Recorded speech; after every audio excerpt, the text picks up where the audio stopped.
وَتَرَكْنَا بَعْضَهُمْ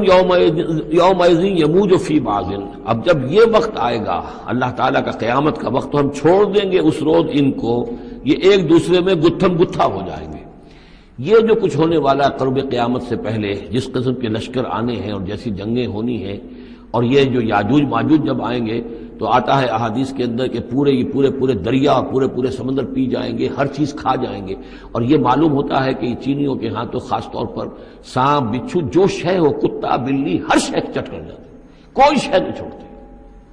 اور میں سمجھتا ہوں کہ شاید آدم خور بھی ہو یہ کہ کسی وقت میں جب ان کو ضرورت پڑے تو آدمی کو بھی کھا جائیں، جو کتے کو بلی کو سانپ کو بچھو کو ہر چیز کو کھا جاتے۔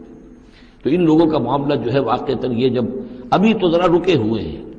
کنٹینڈ ہے ایک طرح سے، لیکن ایک وقت میں ان کا بند کھلے گا، اور چونکہ پھر یہ جو ہے تمام چاروں طرف ان کے پہاڑ ہیں،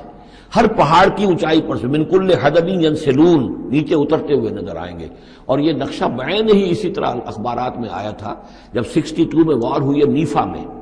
جو ہندوستان کا مشرقی جو علاقہ تھا جہاں کے چین اور بھارت کی جنگ ہوئی ہے،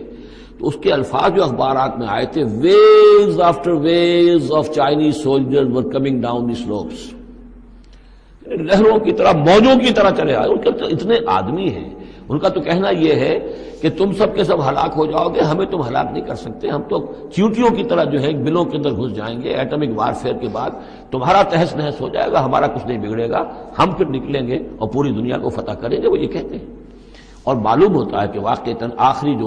جو بھی اس دنیا کا اللہ تعالیٰ نے جو بھی ایک نظام سوچا ہوا ہے، اس میں جو قیامت سے پہلے کا سب سے بڑا واقعہ پھر یاجوج و ماجوج کا ظہور ہوگا وہ، لیکن یہ کہ اس کا یہ مطلب نہیں ہے کہ جو پہلے ہوا ہے وہ نہیں ہے، اس سے پہلے بھی یاجوج ماجوج اگر